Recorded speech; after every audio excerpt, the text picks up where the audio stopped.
After we had lived on the property for a few years, we discovered this area that we decided to make our garden. And as you can see, that used to be that's the foundation of the barn that used to be here with the cattle. And so this area of the property, there was a lot of cattle and animals kept for a long time, so even though it's a very sandy soil, there was a lot of manure and conditioning in the soil already, even though it was 50 years ago that the cows were here. So that helped us a lot, but when we found it, it was just a field of very tall grass, and we took a small section at a time and turned it over, and it's taken us many years to get it this big, but it's definitely worth it. And let's get started now on helping you turn your backyard into your own produce section.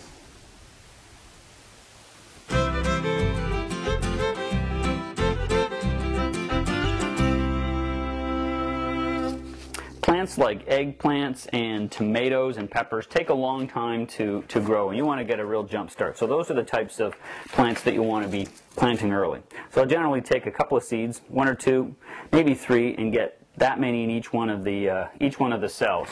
And I'll put necessary on that. Just another technique you may want to try to spread out your plants before the season gets going.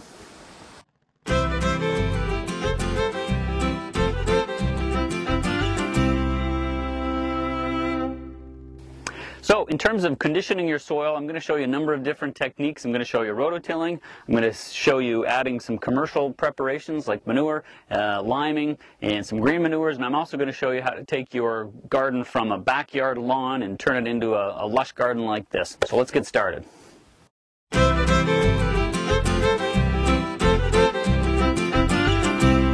It's going to be hard for you to get them apart without doing a lot of damage. So what I tend to do is to soak them in water.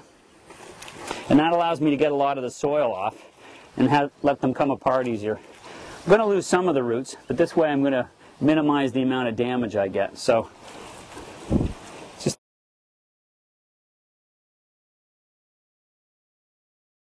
Alright, it's July, your garden's going great, everything's started and everything's really taking. Now you've got to make sure that your plants stay ahead of the game. So we're going to talk about watering, we're going to talk about weeding, we're going to talk about making sure that your plants have the biggest advantage over all the things that are going to try and compete.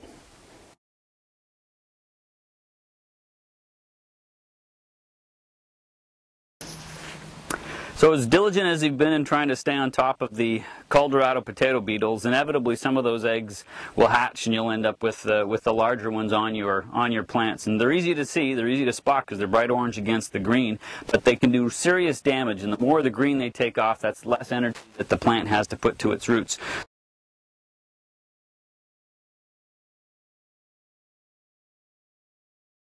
Here's a healthy row of carrots. We're ready to start harvesting. I'm going to use a shovel. You don't have to, depending on what type of carrots you grew. Mine, because of the sandy soil, tend to grow fairly deep. So I find if I use a shovel to loosen it up, it just means that I can get them from the tops better.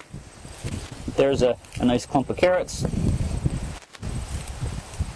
And we're going to put those in some slightly moist peat moss or slightly moist sand in a bucket in our root cellar, and they're going to last right through the year. We'll be able to eat those all winter.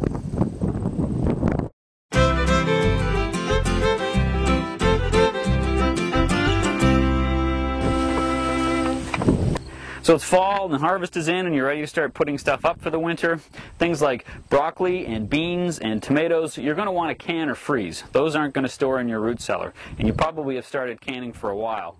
Things like acorn squash, your various squashes, and your cabbage you're going to put in the root cellar along with your carrots and your onions and your potatoes. So let's start getting our vegetables ready to go in the root cellar. You know, gardening is a lot of work, but I can't tell you how pleased you are when you see a basket of vegetables like this. And I also really have to emphasize the importance of growing a variety of different vegetables in terms of the fact that, you know, we have 3 or 4 different types of tomatoes. Some of them ended up with a bit of a zipper blight, but lots of them are still okay. We also tend to grow a lot of Roma tomatoes. These are more of an Italian type. These are really great for sauces and pizza sauces and gazpachos and things like that. So make sure you grow a variety and look forward to a harvest like this.